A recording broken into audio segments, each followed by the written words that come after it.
The metal crisis, nobody's watching.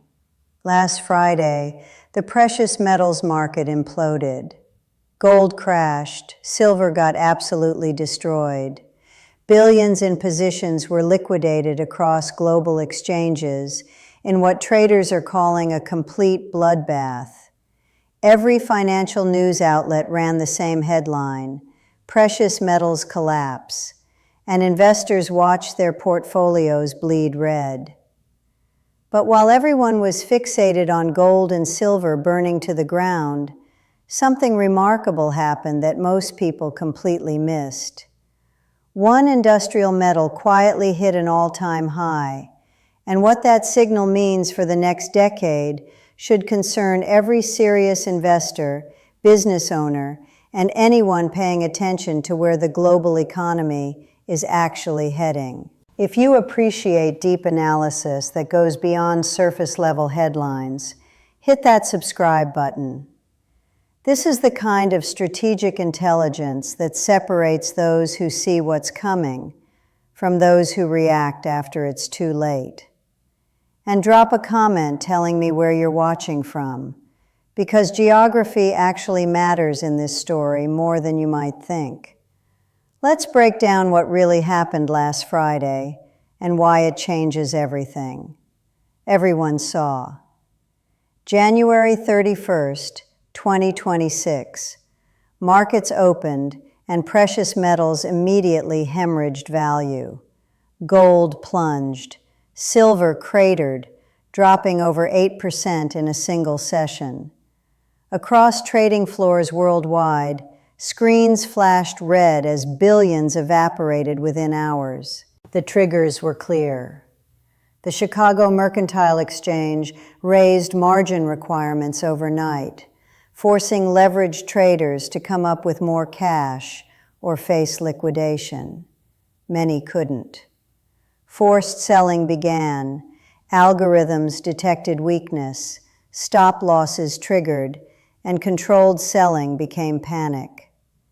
Then came the political catalyst. Rumors spread that Trump might replace Fed Chair Jerome Powell with Kevin Warsh, a known monetary hawk. Markets interpreted this as tighter policy ahead, higher rates, a stronger dollar. Precious metals, which move opposite to the dollar, took the hit. By close, gold had surrendered weeks of gains. Silver performed worse. Every headline screamed the same story.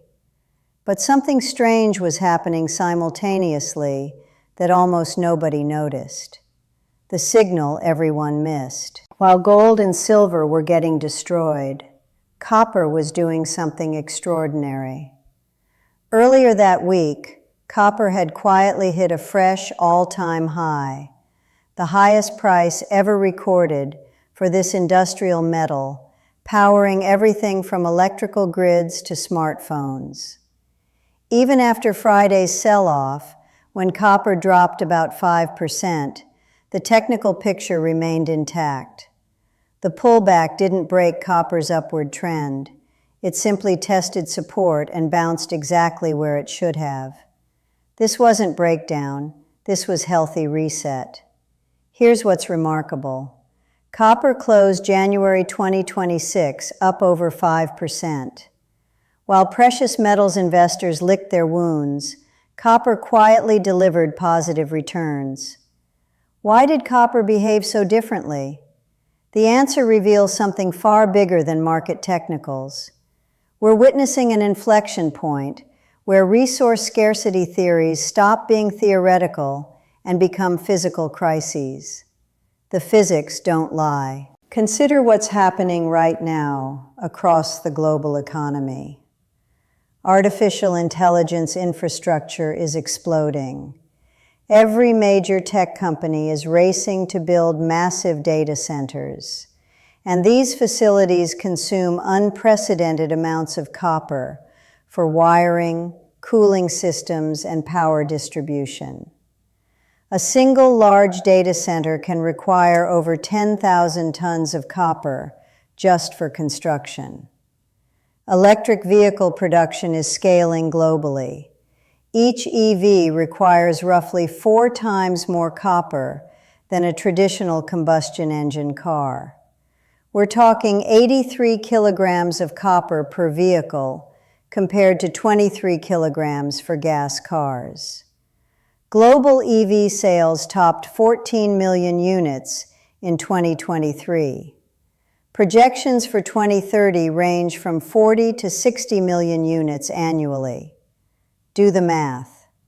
Every million EVs produced requires 83,000 additional tons of copper compared to traditional vehicles. Grid modernization is accelerating everywhere.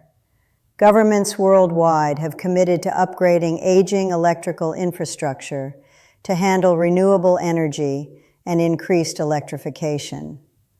The International Energy Agency estimates that achieving climate goals requires doubling global electricity grids by 2040. That means building in 15 years what took over a century to construct initially.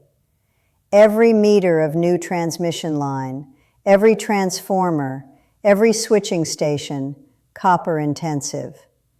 Then there's robotics and automation expanding across manufacturing.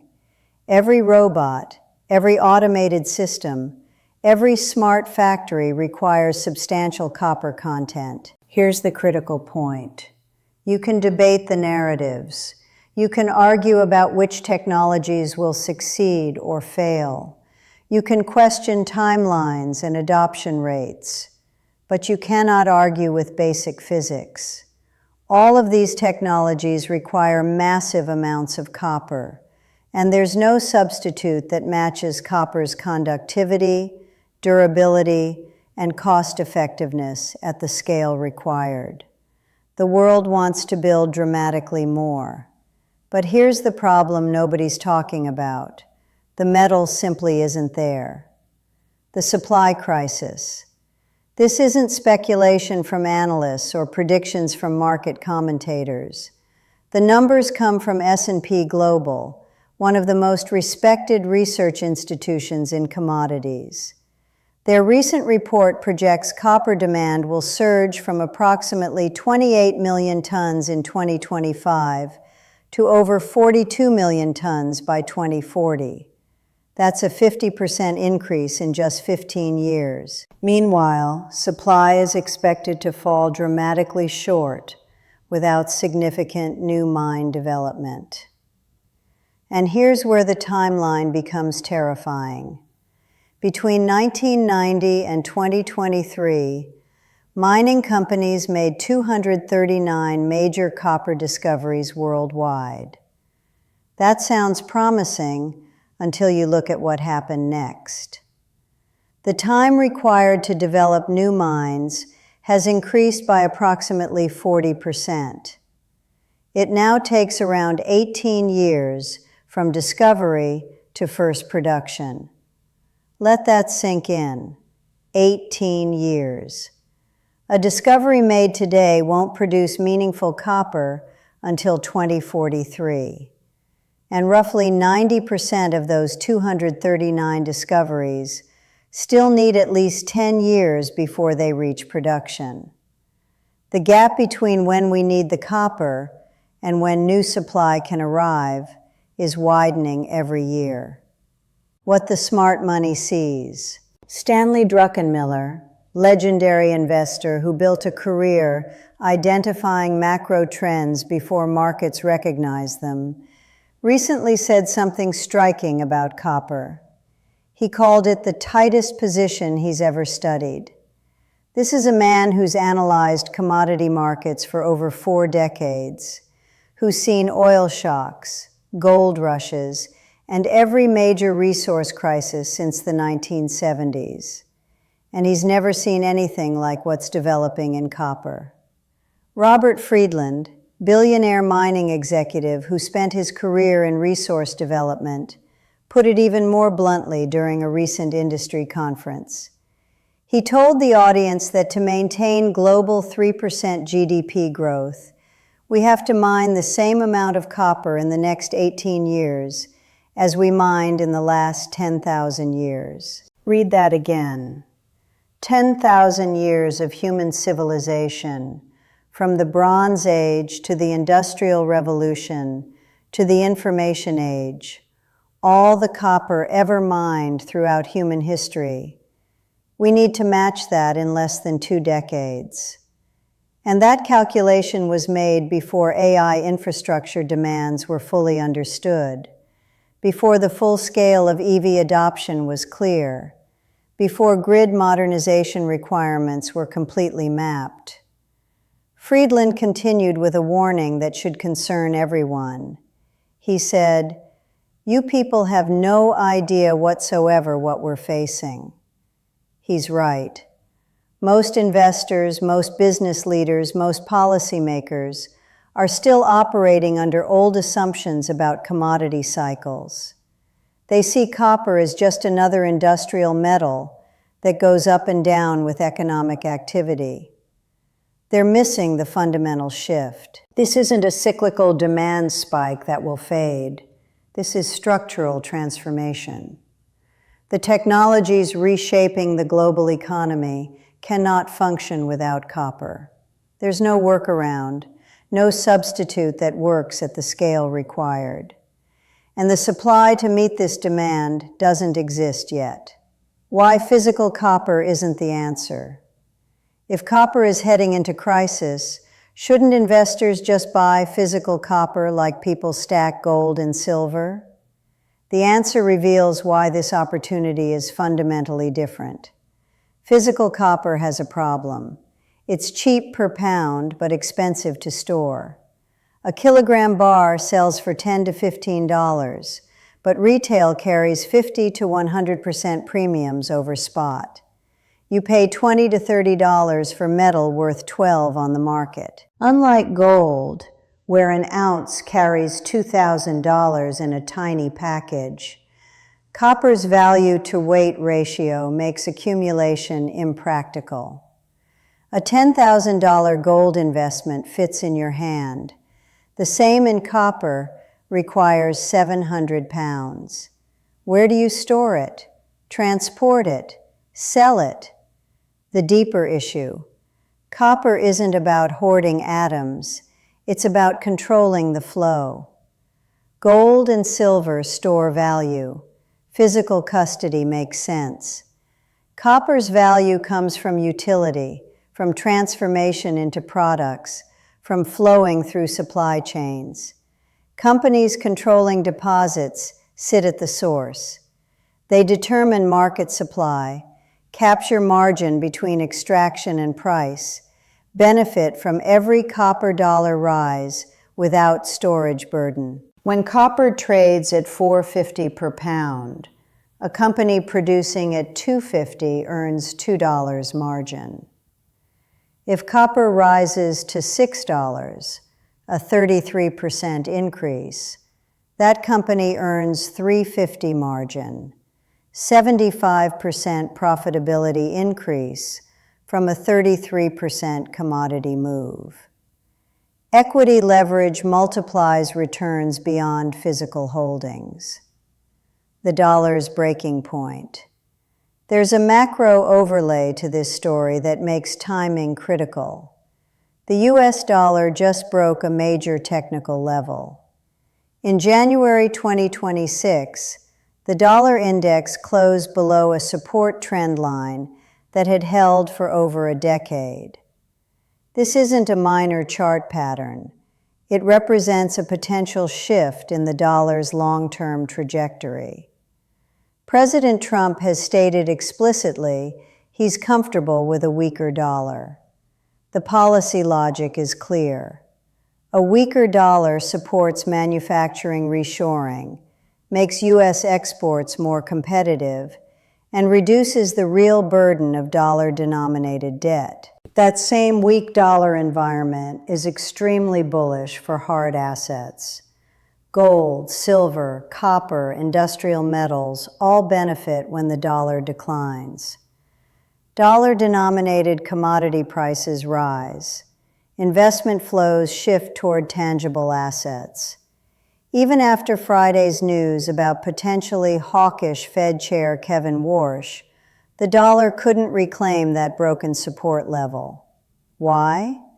Because the fundamental reality hasn't changed.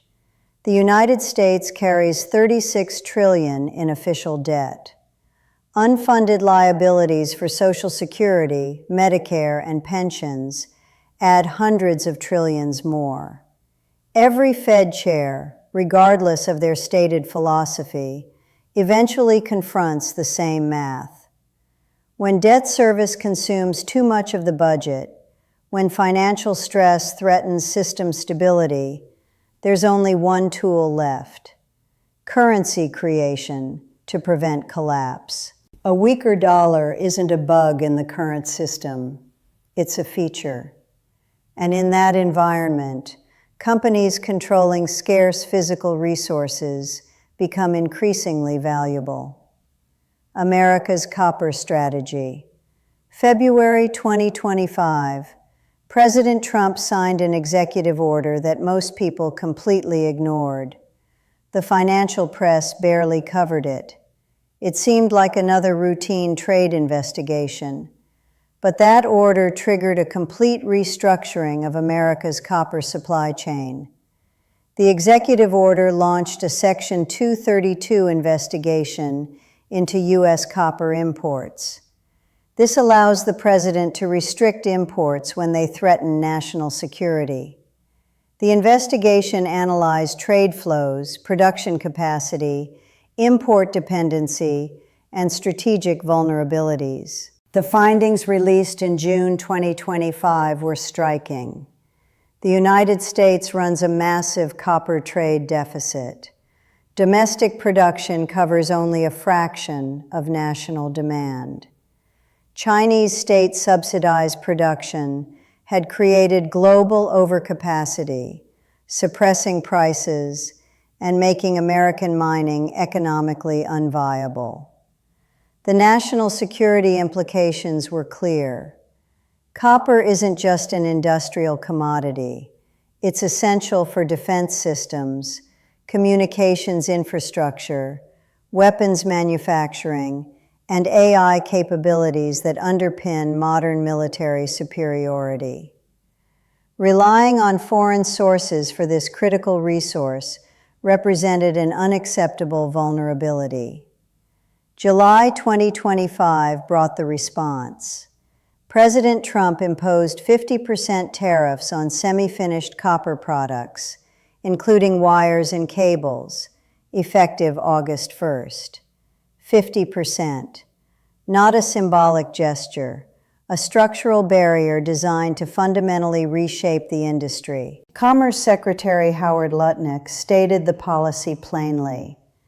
American industries depend on copper, and it should be made in America. President Trump was even more direct. Copper should be made in America. It's time for copper to come home. These weren't campaign slogans. They represented a calculated strategy to force rebuild American copper mining from the ground up. August 1st, 2025 marked the inflection point when American copper mining shifted from a dying industry to a strategic national priority, when owning copper deposits on U.S. soil stopped being a marginal business and became a matter of economic sovereignty. For investors paying attention, it represented a ground floor opportunity to participate in an industry rebirth. How often does an entire industry get rebuilt from scratch, with explicit government support, massive demand tailwinds, and protected domestic markets? The combination is rare, and it's happening right now. The bottom line: the copper bull market isn't coming. It's already here. Friday's precious metals massacre obscured a signal that changes everything. While gold and silver collapsed under Fed speculation and margin calls, copper quietly demonstrated its fundamental strength, printing all-time highs and closing January with solid gains. The physics are undeniable. AI infrastructure, electric vehicles, grid modernization, automation, all require massive copper consumption. Demand is set to increase 50% by 2040. Supply cannot keep pace. New discoveries take 18 years to reach production. The world needs to mine in the next 2 decades what took 10,000 years of human civilization to extract. Physical copper isn't the answer due to storage costs and premiums. The real opportunity lies in companies controlling deposits, especially those in favorable jurisdictions with existing infrastructure and government support. The dollar's technical breakdown signals a potential shift toward hard assets. American trade policy is actively reshoring copper production through tariffs and strategic prioritization. The question isn't whether copper will rise. The question is whether you're positioned before the crowd figures it out. This is the kind of structural shift that creates generational wealth when identified early. The signal was there last Friday. Most people missed it while watching gold and silver burn. Now you know what it means.